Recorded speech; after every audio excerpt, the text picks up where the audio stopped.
Assalamualaikum warahmatullahi wabarakatuh. Saya Aprezaneli Prayoga dari kelompok 3. Di sini saya akan membawakan dan menjelaskan materi dari pengendalian untuk hama rumah tangga atau household pest. Berikut anggota dari kelompok kami yaitu Aprezaneli Prayoga dengan NIM 2230 80 10 68 dan M Gusti Onako 2230 80 10 80. Kita masuk ke latar belakang. Apa sih itu hama rumah tangga? Nah, jadi hama rumah tangga ini merupakan organisme yang keberadaannya di lingkungan domestik dan juga dapat menimbulkan berbagai dampak negatif baik terhadap kesehatan manusia, kebersihan lingkungan, kerusakan material. Jenis-jenis hama rumah tangga yang umum dijumpai antara lain serangga seperti kecoa atau Blattodea, nyamuk Culicidae, lalat Diptera, dan semut Formicidae, serta hewan pengerat seperti tikus atau Rattus spp. Hama-hama tersebut tidak hanya mengganggu kenyamanan penghuni rumah, tetapi juga berpotensi menjadi faktor penyebaran penyakit menular seperti demam berdarah dingin, leptospirosis, salmonellosis, dan asma akibat paparan alergi dari kecoa. Nah, tingginya tingkat investasi hama di lingkungan domestik seringkali disebabkan oleh kurangnya pengelolaan sanitasi, kelembapan yang tinggi, serta tidak memadainya metode pengendalian yang digunakan. Pengendalian rumah tangga pada umumnya dilakukan melalui pendekatan kimiawi atau insektisida, rodentisida, biologis atau pemanfaatan predator atau patogen alami, serta mekanis atau perangkap pembersih dan modifikasi lingkungan. Namun demikian, penggunaan pestisida kimia secara berlebihan tanpa memperhatikan prinsip keamanan dapat menimbulkan resistensi hama, pencemaran lingkungan, serta efek toksik terhadap manusia dan hewan peliharaan. Nah, apa sih rumusan masalahnya? Di sini ada dua. Yang pertama itu ada apa saja sih jenis-jenis hama rumah tangga yang umum ditemukan di lingkungan domestik.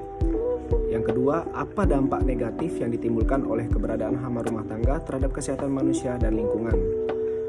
Nah, di sini ada beberapa tujuannya. Yang pertama itu mengidentifikasi jenis-jenis hama rumah tangga yang sering ditemukan. Dua, menganalisis dampak yang ditimbulkan oleh hama rumah tangga terhadap kesehatan dan kualitas lingkungan domestik.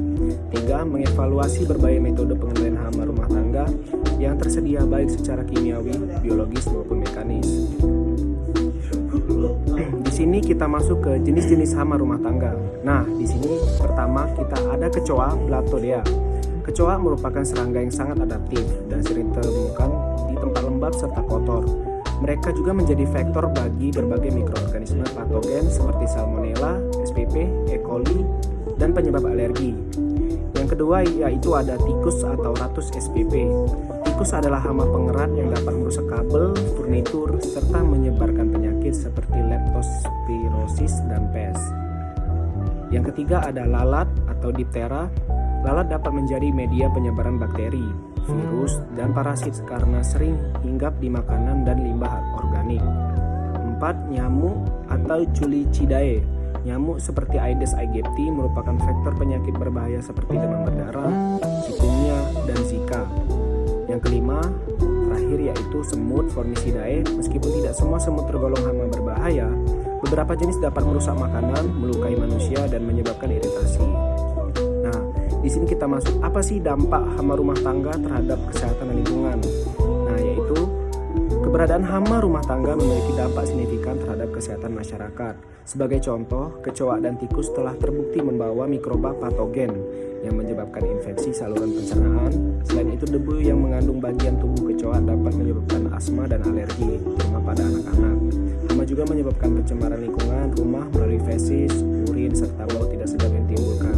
Dari sisi ekonomi, hama rumah tangga menyebabkan kerugian material akibat kerusakan perabotan, makanan, hingga instalasi listrik. Tikus misalnya diketahui sering mengikis kabel listrik yang dapat memicu korsleting dan kebakaran. Nah, di sini kita masuk ke metode pengendalian hama rumah tangganya, yaitu ada pengendalian secara kimiawi, yaitu penggunaan insektisida dan rodentisida, merupakan metode konvensional yang paling umum. Yang kedua ada pengendalian biologis, pendekatannya menggunakan organisme hidup untuk mengendalikan populasi hama. Dan yang ketiga ada pengendalian kimiawi. Metode ini melibatkan tindakan fisik seperti pemasangan perangkap. Jadi, kita masuk ke kesimpulannya. Dalam kesimpulannya yaitu hama rumah tangga merupakan ancaman nyata bagi kesehatan manusia dan kebersihan lingkungan domestik. Jenis-jenis hama seperti kecoa, tikus, nyamuk, lalat, dan semut memiliki potensi sebagai vektor penyakit menular maupun penyebab gangguan kenyamanan serta kerusakan material di dalam rumah. Upaya pengendalian hama rumah tangga tidak dapat dilakukan secara sembarangan karena penggunaan metode tunggal seperti insektisida kimia dapat menimbulkan dampak negatif seperti resistensi